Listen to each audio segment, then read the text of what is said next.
It's April 1st, 2018. It's a warm day in Sacramento, California, and in a small venue, two men would sit down to play against each other to try to fight to survive in top 16 loser side for Street Fighter V.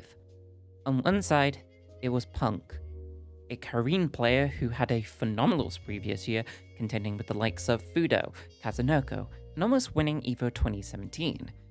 And on the other side was Problem X, a British fighting game player who was on the come up this year in Street Fighter V, but had way more experience with Street Fighter 4 previously. He was playing a newcomer and recently buffed character in Arcade Edition, Abigail. You can see where I'm going with this. This first game starts with Punk finally getting the advantage, getting a combo off, and even stunning Problem X as well. Punk was about to win the round, until... This is a very bad matchup for Karino. It's really hard. Neutral is really dangerous, so deadly for her. Here we go. This is your guess for game. Okay. Oh, it's gonna get the stun. Okay. Doesn't even need the guess for game. Guard break. He's gonna get whatever damage he can. He gets Oki off this situation. So now's your guess for game. Well, nice blocks from Punk. There we the go. commando. Problem X just did a comeback. Coming back from the jaws of defeat is always something to be hyped and entertained about, whether it's X-Peke backdooring the Nexus at IAM Katowice, EVO Moment 37 and its lesser-known sequel EVO Moment 38, and many others. However, in video games, fighting games specifically, they have several mechanics at play that help the disadvantaged player make a powerful comeback. However, because of this, the comeback has become more normalized, to the point that in Street Fighter V's case, it was well known for being a comeback-heavy game thanks to V-Trigger in its earlier seasons. Like, Season 1, there was still, a lot of explosiveness, but it wasn't 100% about the explosiveness. Yeah. Now, it's like, your neutral game doesn't really matter, because, the best characters, Laura, Balrog, Urian, they don't care if they lose neutral, because they're going to have X Factor at the end of the round anyways. Yeah. They don't care if they lose the 50%, the 60%, because by the time that they have V-Trigger, they have their comeback factor, and all this stuff is doing 100%. There's setups to stun, and you're just dead. However, it has been ages since Street Fighter V, and both the FGC and fighting game development has changed dramatically. With it, similar questions that were asked 10 or 15 years ago are being asked once again. So I really thought it would be a good idea to look through all the most well-known comeback mechanics, how it influenced the meta and design aspects of a game, and what many people think about it today with some more recent examples. So, come along my dear viewer, and let's discuss what makes a comeback mechanic good.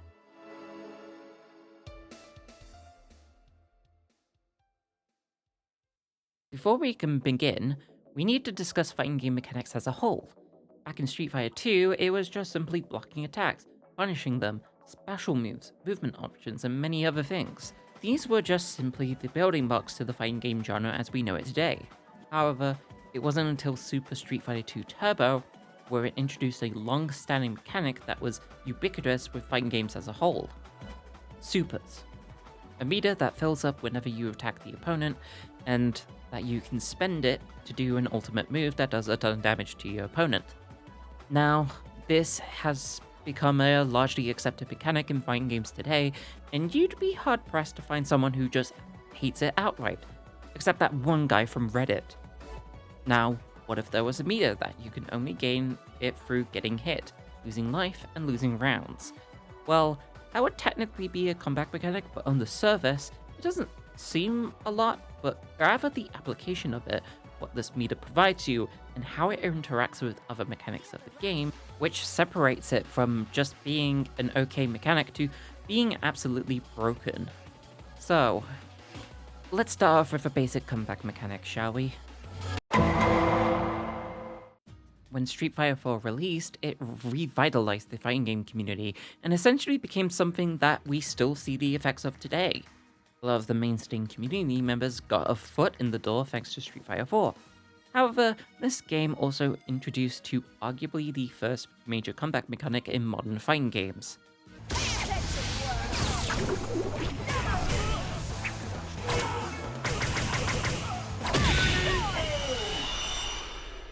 Ultra Combos. Ultra Combos is that meter I mentioned earlier. It was a meter that filled up every time you got hit. It's also implemented perfectly thanks to focus attacks where you can armor through certain moves to get the hits in while also losing the life. Ultras also range from, it's a fine combo ender to, you need to have this because it fixes a main issue with your character and you need to include it, to, it was really a case-by-case issue of whether or not the character honestly benefited from having a good ultra or not. However, the main issue with them wasn't whether or not they were useful or not, but the mere fact that they existed. I looked through old SRK Forum posts, and a lot of the sentiment at the time showed that they didn't really like ultras due to the high damage of them, especially Vanilla Zagat. But there were also FADC combos that could easily guarantee this damage as well. They also just didn't like comeback mechanics as a whole, comparing comeback mechanics like ultras very negatively to examples like in Mario Party or Mario Kart. In fact, if you scroll down through this whole thread, a lot of the same arguments that are being shared in this thread are still being made to this day. Just remove ultras with some other big comeback mechanic and it really doesn't change the context that it's in. Now, to the defense of the people in the thread, ultras in general did a lot of damage in vanilla Street Fighter 4, so whenever you see people complaining about the damage aspect of it, it kind of makes sense, but they toned it down in the later versions of the game, thankfully. Now, outside of certain ultras, the versions of them in Ultra Street Fighter 4 are relatively tame in today's standards. They didn't give you additional bonuses or new moves or anything like that, but the next Street Fighter game did just that. V triggers are essentially ultras, but they make drastic changes to the character. Like, yeah, let Ryu charge his fireballs, give that woman better special moves, or just make that guy red for some reason. A description that I can think of would be, imagine if you're playing as a coughing baby, and you're fighting another coughing baby that all of a sudden could press 2 buttons, and they immediately transform into a hydrogen bomb for 10 seconds, and then revert back into being a coughing baby. However, in certain cases, you're fighting against a nuclear bomb, who could also transform into a hydrogen bomb. Or so you may think.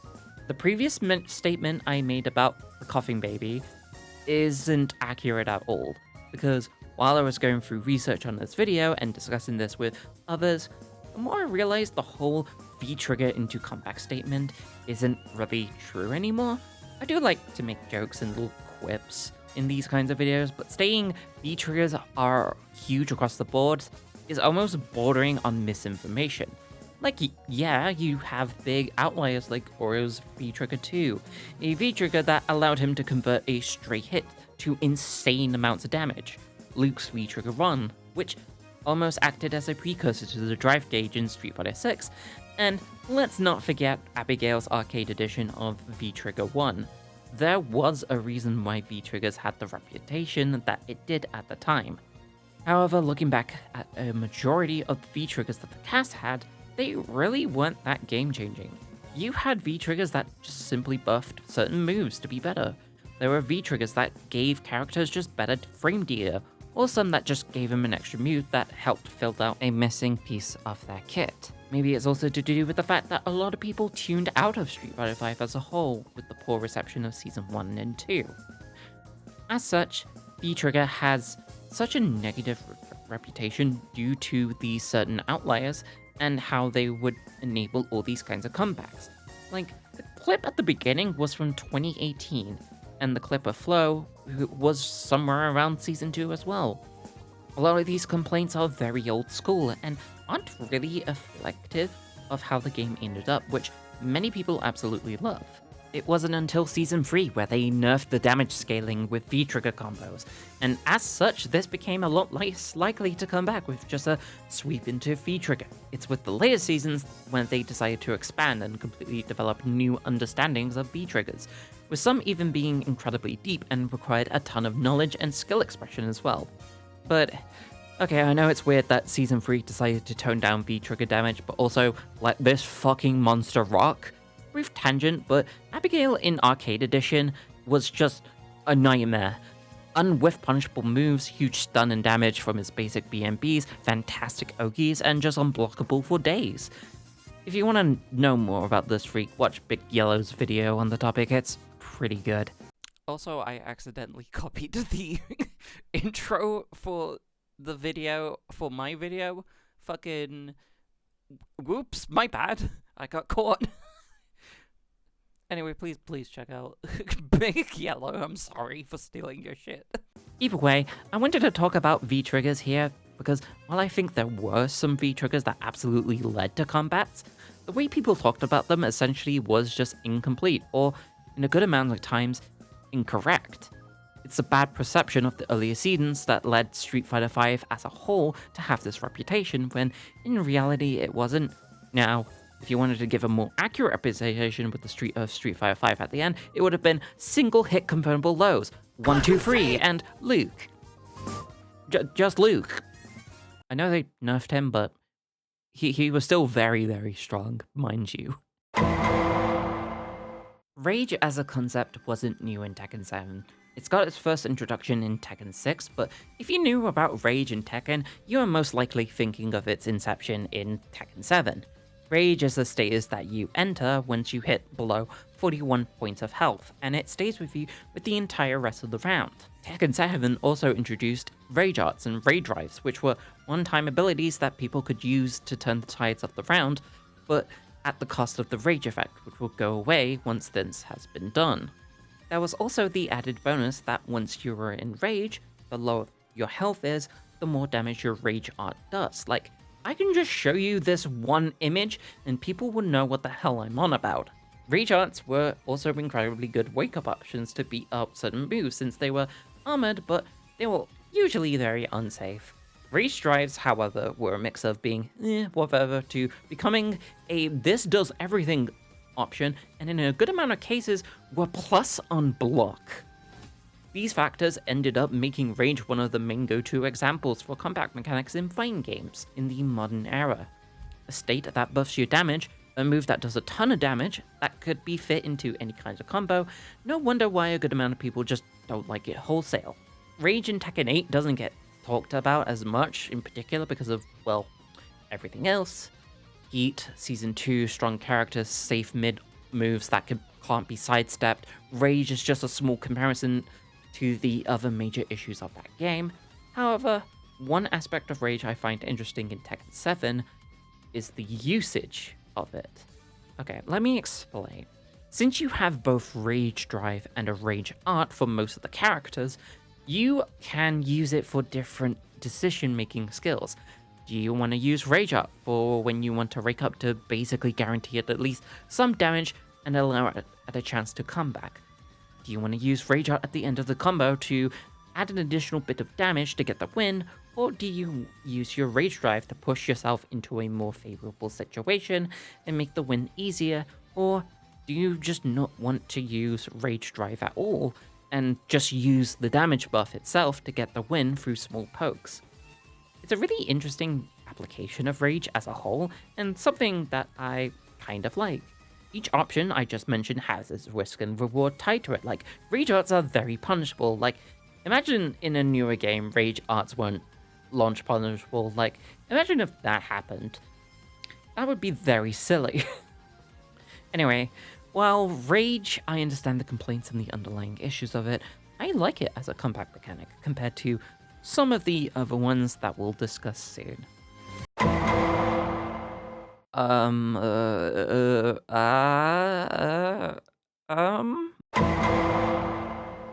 Sparking is interesting.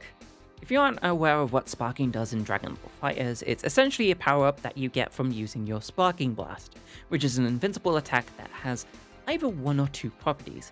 If you use it in a combo, it launches them in the air to allow you to extend your combo even further, but you can also use this while you're blocking or in neutral to reset the pace of the match and go back to neutral. Sparking is like a certain mechanic we'll get to in a second, but in a toned down condition. It does give you a damage increase, better meter gain, you regen your grey life, all of your numbers are jump cancelable, and many other aspects of it.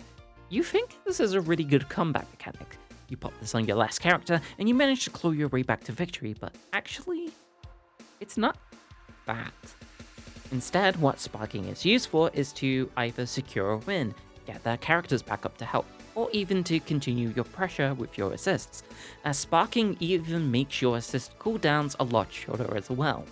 You may think this is a pretty decent comeback mechanic, but with the good usage that it has outside of the increased damage in media game, it's sometimes just better to throw it out there in neutral, or even when you have 2 or 3 characters available. Isn't it ironic that the mechanic that was purposely created to be a comeback mechanic actually is more useful for saving a teammate and thus preventing a comeback? I find that pretty interesting.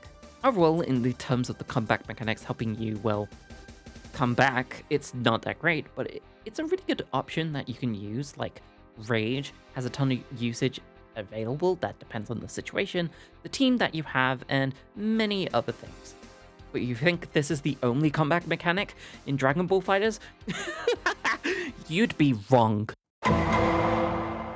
Limit Break, or Limit Breaking Power, is the actual comeback mechanic that Dragon Ball FighterZ has, and, well, it's not that fun or engaging to play against in all honesty. This was added in Season 3, when in the earlier versions of the game, Limit Break was just not a thing. Limit Break is a buff that the player gets when they're on their last character. It simply increases the damage you do, you gain a bar of meter, and it allows you to cancel your level 1 supers into level 3 supers as well. This buff is automatic and will stay with you as long as you have only 1 character. This damage increase is also additive as well, so pair that with sparking and, well, you're getting a roughly 35% increase with both of these buffs available. Simply put, it's just Rage State, but a lot better.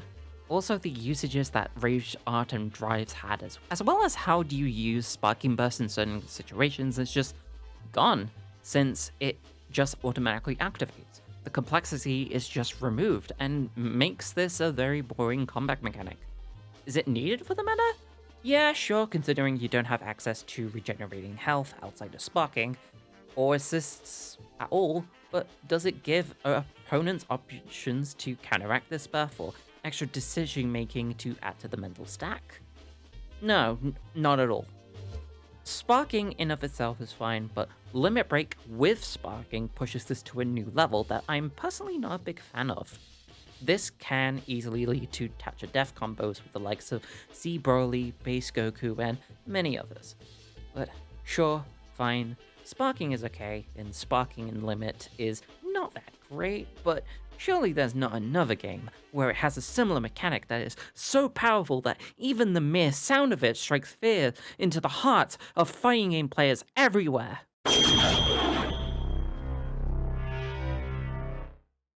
If you came to this video with a vague understanding of comeback mechanics, you would know about X Factor. The example with the coughing baby hydrogen bomb comparison with V-Trigger and such? Yeah, that's just 100% real for X Factor. If you're unaware of what X Factor is about, it's a buff that you can activate at any point that gives you a speed boost, damage buff, and even not being affected by chip damage. This buff it gets exponentially better with each character that dies, with the final one, X Factor level 3, being the best out of the bunch. It's essentially a does everything button. You got a straight hit from a random super you threw out, you're getting mixed and need to pause the screen to see what is coming towards you, stop your character from dying from chip damage, you did an unsafe move,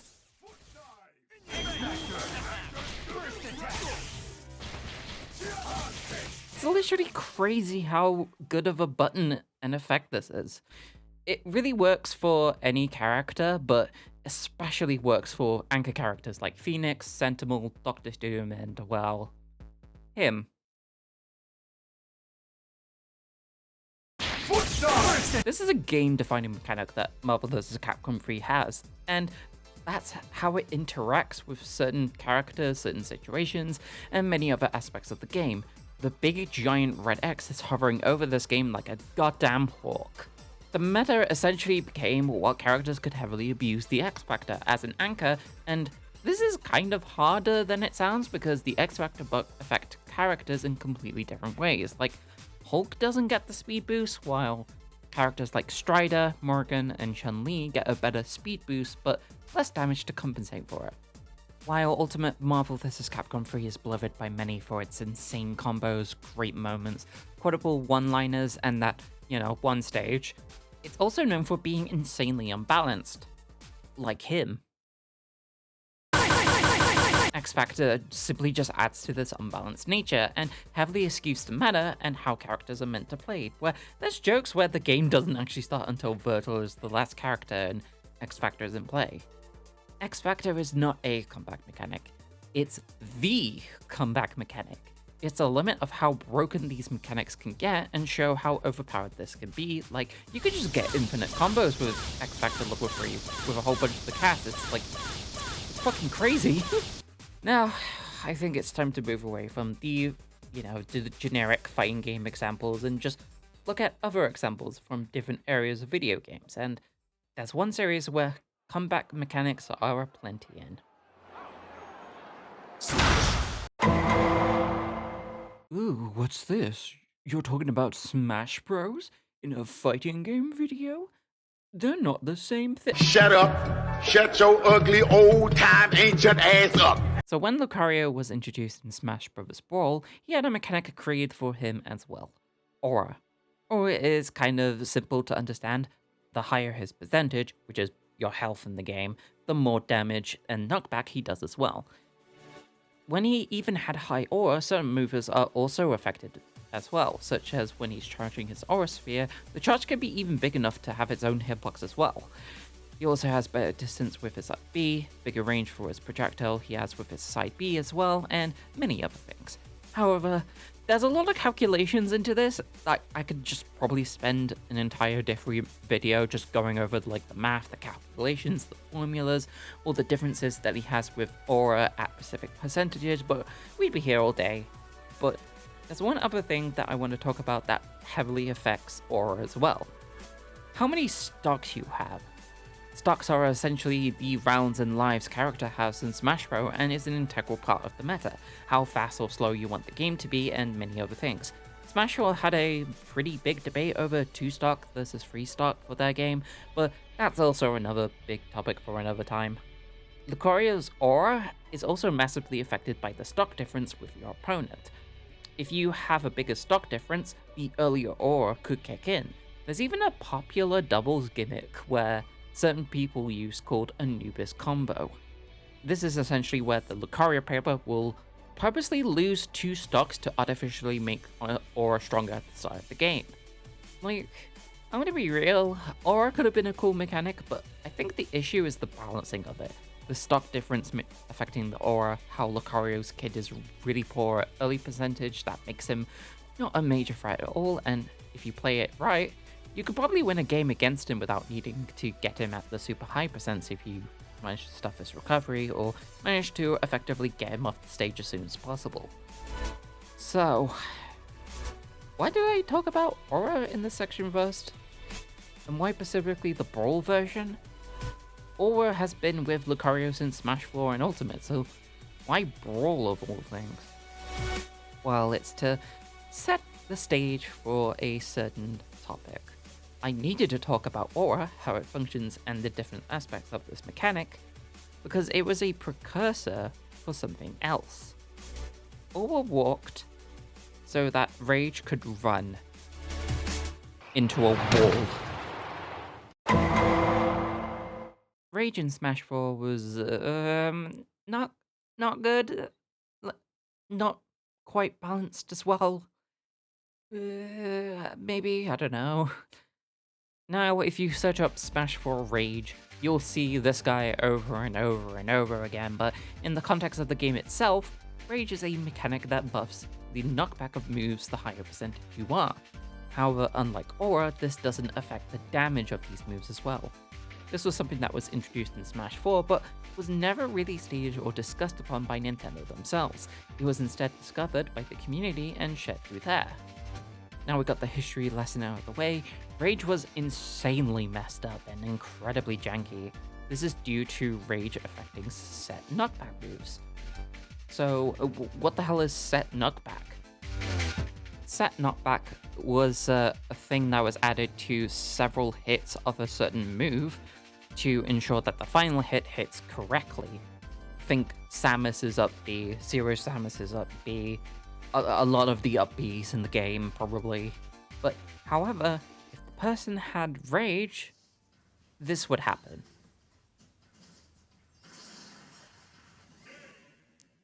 You just die at incredibly early percents. Obviously, Rage heavily benefited from heavyweight champions. Champions? Characters, this isn't fucking League of Legends. Heavyweight characters like Donkey Kong, Ganondorf, and Bowser, but this also did certain characters that had easy-to-use kill options, like Ryu, where most of the time you just saw him spam up tilt 10 billion times, and if he hit, he DP you into a kill. Obviously, Ryu's DP, especially his wake-up DP...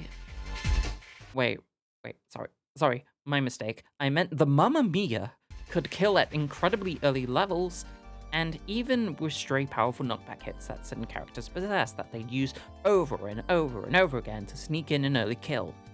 It was very unbalanced, and I'm glad it's no longer the case in Ultimate, where they nerfed this capability by amending the knockback formula, and also removed Rage affecting set knockback as well. Also, Rage was also a double-edged sword. There were a lot of throw combos that certain characters had, but would no longer work at higher percentages of the character. Another thing I also want to touch on with Rage is how some of the best characters in the game throughout its lifespan could easily abuse Rage to their advantage. Bayonetta could use Rage to kill people at super early percents with her back air. Like she even fucking needed that. Cloud's up air, back air, and limit side B, while also being extremely good moves, also acted as good kill options for Cloud when he has Rage. And I remember so much of Rosalina and Luma just using up air to kill at incredibly early percents as well. Okay, so I think it's time to talk about Ultimate, and why the fuck so many DLC characters in that game get their own comeback mechanic minigame, like what the fuck? Okay, Lil Mac is not a DLC character, but he is the blueprint. I need to talk about him quickly. Just a second. Bear with me. Lil Mac is a bad character in Ultimate. That's not an opinion, that's just an objective fact. Lil Mac's terrible air movement, poor recovery, bad double jumps, and the lack of range on his attacks put him straight into the low tier. However, he is very, very annoying because of a couple of aspects. His super armor smash attacks, and his KO punch. KO Punch is an instant knockout move from as early as 30%, and he gains this through being attacked, and he usually gets it after receiving 100% damage, but bear in mind he also gets it through attacking people as well, but not as much. KO Punch is very, very annoying to deal with. It combos from his up and down tilts, he has fast startup, and is also unblockable as well. This, in combination of his fast ground game, his deadly smash attacks, this fuck-ass button makes him incredibly scary if played well. However, you could just camp him out when he has this active. Like, it's not fun and definitely not ideal. Like, you can just hit him, and if he tumbles, then he loses it anyway. But with his weak air game, this makes it more of an extreme gimmick than an actually good comeback mechanic, in fair honesty. It also sucks because there's a good amount of characters that just have a better version of what Lil Mac has, which kind of just pours salt into the wound. Like, for example, Terry's super moves, also known as his Go meter, is basically KO Punch but on crack heroin. Terry gets this Go meter when he takes 100% damage, and once that's active, he's able to do two very strong super moves that allow him to kill characters extremely reliably. Now, the issue with this is that it doesn't go away on hit. He is able to do this multiple times, and the only way to properly get rid of it is to get rid of Terry's stock so he resets back to 0%. I know Sakurai loves King of Fighters, but you didn't need to copy the worst part of KOF 94 with the infinite supers at low life. Jesus fucking Christ. Rebellion Gauge acts a little bit different as a combat mechanic and is more just how Joker's game plan is built from in Smash Bros.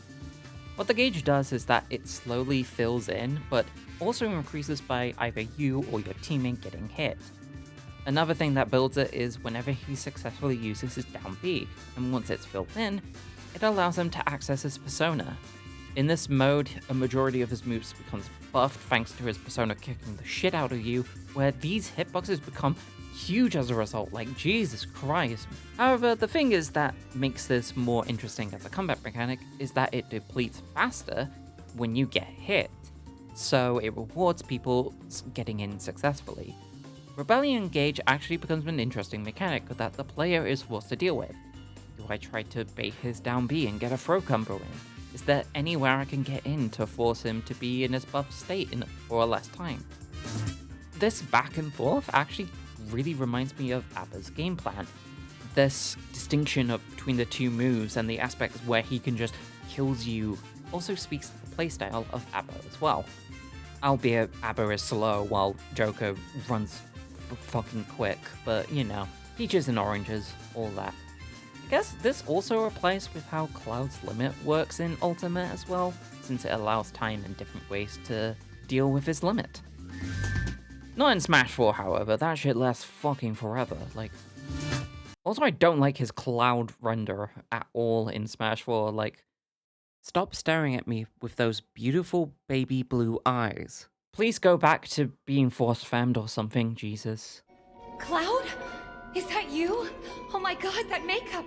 And that dress! Nailed it, I know, thank you. Moving on.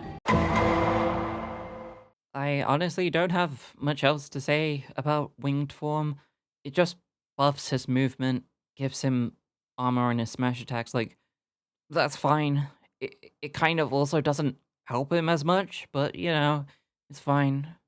Why the fuck did he even need that though? What the fuck? Oh, what's that? A buff a character gets at low life that increases their damage output and gives them a special move that they can use once? How original. Oh, waiter, more rage mechanics, please. Thank you very much. Honestly, there could have been worse ways of implementing Tekken's rage system in Smash, but with how it's done with Kazuya, it's actually pretty decent. It feels like they did learn the error of their ways with Terry's Go meter and made it so that you can't really spam the super ability ad nauseum, but once it's used, the buff goes away as well. It's essentially just a one-to-one copy of Tekken 7's Rage in Smash, so a lot of the points I made earlier in the video still applies here, albeit without the Rage Drive aspect of it. However, people's issue with Rage is how Rage also affects Rage. Try saying that 10 times fast. And also the amount of damage Kazuya could even do without both kinds of Rage. That just adds to this frustration. Now, I can go on forever with smaller combat mechanic-esque abilities in this game, Wario's Waft, Hero's Commands, and whatever the fuck Steve does. Do not ask me anything about him. I haven't touched Smash since 2020. Leave me alone. I swear to God.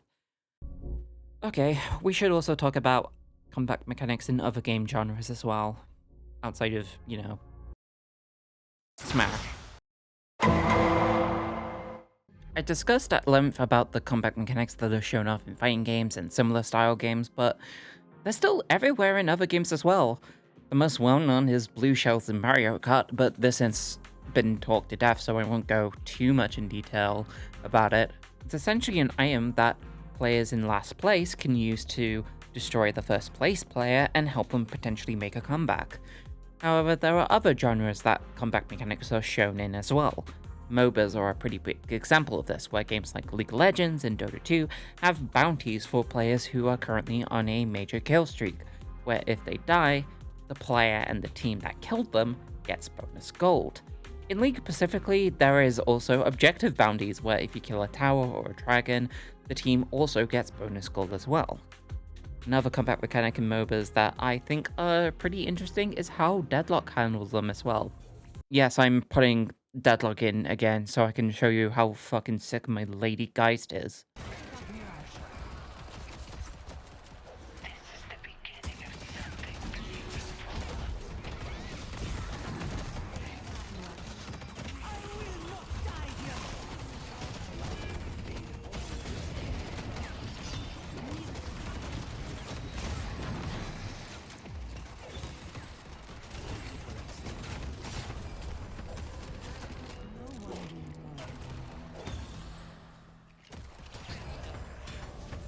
If you are more than 3k souls behind, you essentially get more souls for killing players, up to 30% more souls on troopers, neutrals, and objectives in general, with it increasing more the more you're behind, and the soul earn, an important objective for some people, even being moved over to the losing team's side. It's a really interesting way of handling combat mechanics in a different genre that I like a lot. There's also similar mechanics that are quite tame, like in Paladins, where you capture points faster when your team is behind, albeit not as noticeable as many people think. These are all good ways of designing interesting, engaging, and cool combat mechanics.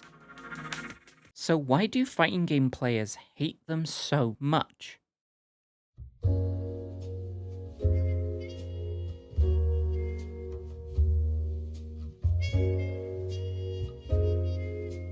There's a lot of discussions of combat mechanics in the general gaming sphere. However, the fighting game community has a particular ire to these kinds of mechanics.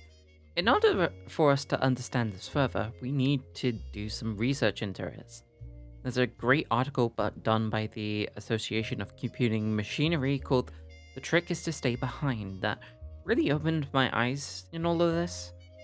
The article talks about how they tried several different balancing approaches to help with skill disparity and how it affected all of the players in an experiment that they did.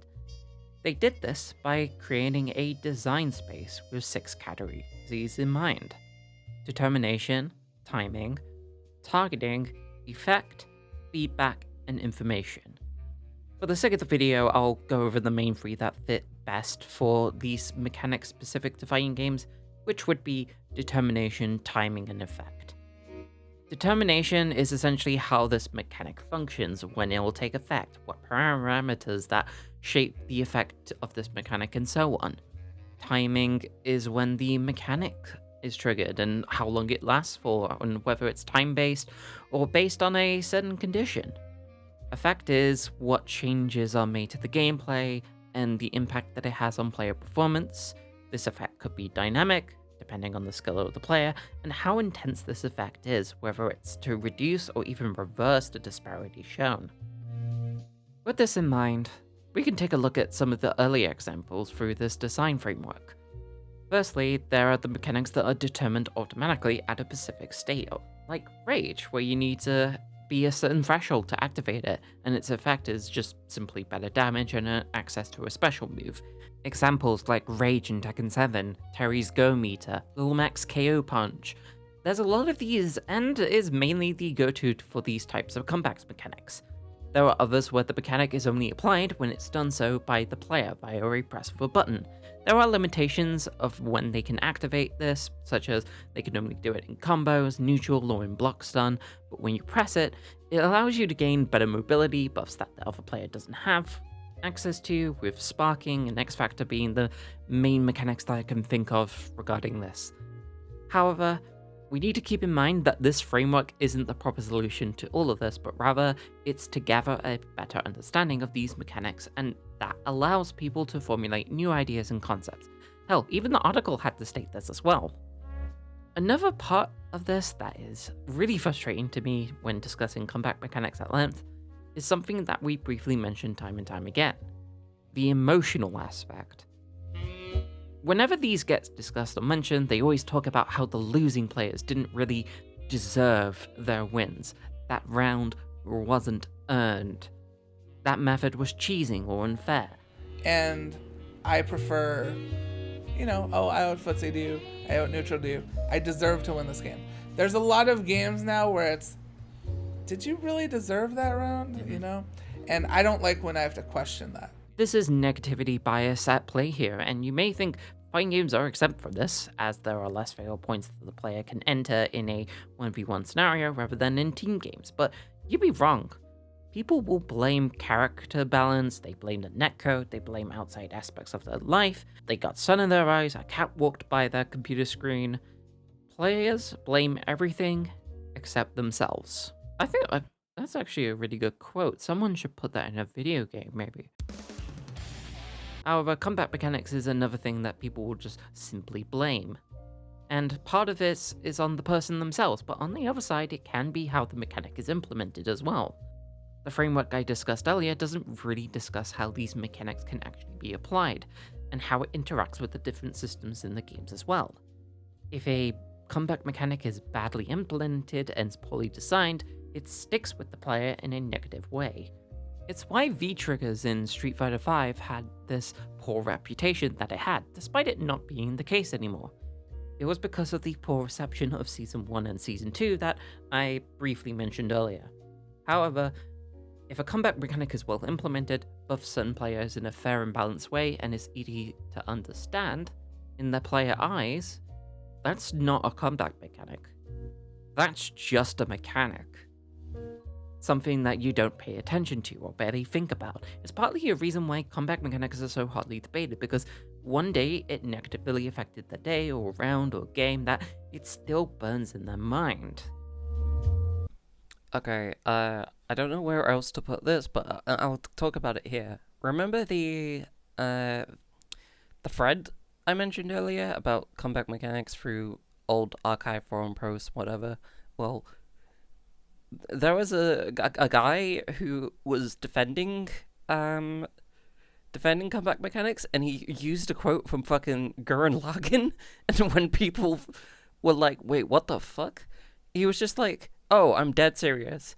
And he then said, there's certainly a resemblance. Ultras help losers, and Kakarot shouldn't be able to beat me. I think this man was fucking cooking. Now we have discussed this aspect, the comeback mechanics as a whole, the framework that we can look to analyze these as well. I think we should talk about one more comeback mechanic. One very recent addition to the pile, and the main one that made me want to make this video in the first place. So for the last example, let's talk about Fury, or Fury Burst, is a poorly implemented mechanic in my opinion, and I think it's something that we should take a look at personally. Fury acts as a sparking blast or an X-Factor style button. You press it, and you activate a buff that you can only access once. You only have one character left, whether it be losing this character or just picking the Juggernaut or Psychic fuses. The buff you get is massive. You take less damage, you have better movement speed, you deal more damage, you regenerate health, all of your normals do chip damage, and you gain access to a dash cancel that you can use to cancel certain moves. From what I've just described, the buffs you get are a lot and overwhelming as well, but are they even needed? Unlike games like Ultimate Marvel vs. Capcom 3 and Dragon Ball FighterZ, you still get access to assists when you're down a character, and you even get a super assist as well, so it's not like you're that disadvantaged. Obviously, you still lose access to active tag, mind you, but it's not a big downside personally. However, arguably the biggest thing that should be discussed about Fury is how you use it specifically, because it's tied to your burst. This completely changes how Fury is used and the decision making of using Fury in 2xKO. This isn't something that you use to improve your combos in Blockstun or just in neutral. You can just burst someone while being comboed and then you immediately get the buff. You can bait the burst, but the buff still remains even after baiting it, so they still gain something from it even if you guess correctly. It's a comeback mechanic that's tied to a defensive mechanic, when in most in fighting game history, it's always been a tie towards the offensive.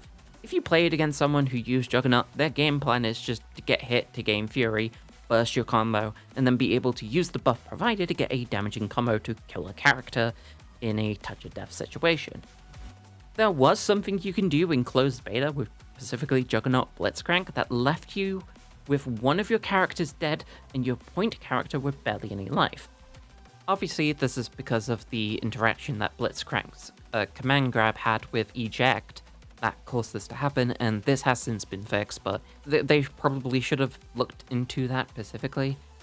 Also, I need to keep my personal biases in check, because I also asked a few pals of mine, one of them who competes competitively in 2xKO as well, and they all think that having a comeback mechanic that is tied to your burst is something that they all disliked.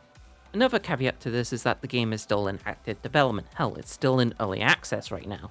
Later down the line, they could still change Fury to tone down its abilities, make it so that you only get Fury if you do it in neutral or during combos.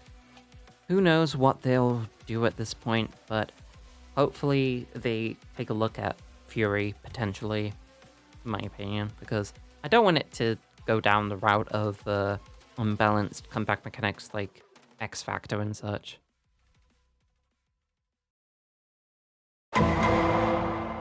So folks, what have we all learned today? Nothing? Okay, fine. From what I've researched, there seems to be many approaches to creating comeback mechanics that either are good or bad. However, arguably the main thing that separates the good and the bad is the balancing of it, how fine-tuned the buffs are, and whether or not the strongest characters in the game can abuse it more than the weaker characters.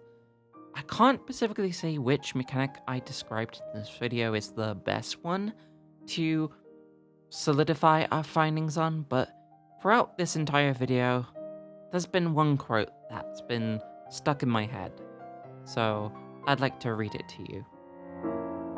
Here's a comeback mechanic. Playing the game and hitting the other guy and not letting him hit you. Get fucking real, everybody. I'm fairly certain Confucius said that. Maybe, someone fact check me on that. I hope you all joined this video and like the discussion about combat mechanics and the design aspects of it all. I know there's a ton of mechanics that I didn't even get to mention because a lot of them are just, oh, you get a buff at low life and you get an extra one-use special move. And I didn't want to repeat myself too much. Like, there's so many of this special kind of combat mechanic. The only way I can count them on my hand would be if I was an AI-generated image circa 2023. I also know many people will be disappointed with me glancing over Pandora, since that is a more interesting case study of a combat mechanic, but honestly, I have little to no experience with Street Fighter Cross Tekken, so, but there are other videos that go into this in a better detail than I ever could, so if you have time, please check them out as well. Also, if there's any other combat mechanics that you think I missed or barely discussed, please let me know. I'd be interested to know about some of these in better detail. Like, I didn't even go over Baroque in Tatsunoko versus Capcom. And if you want to see more videos like it, please like, share, subscribe, do whatever you can to boost this in the algorithm. And if you don't know who I am, my name is Beto. You may not know me, but soon you will. Okay, I usually put that at the beginning of the video, but there was that one guy who reached crit my last video because of it. Like, it's 2025. Let people be people. Whatever, you dingus. Okay. Anyway, see ya.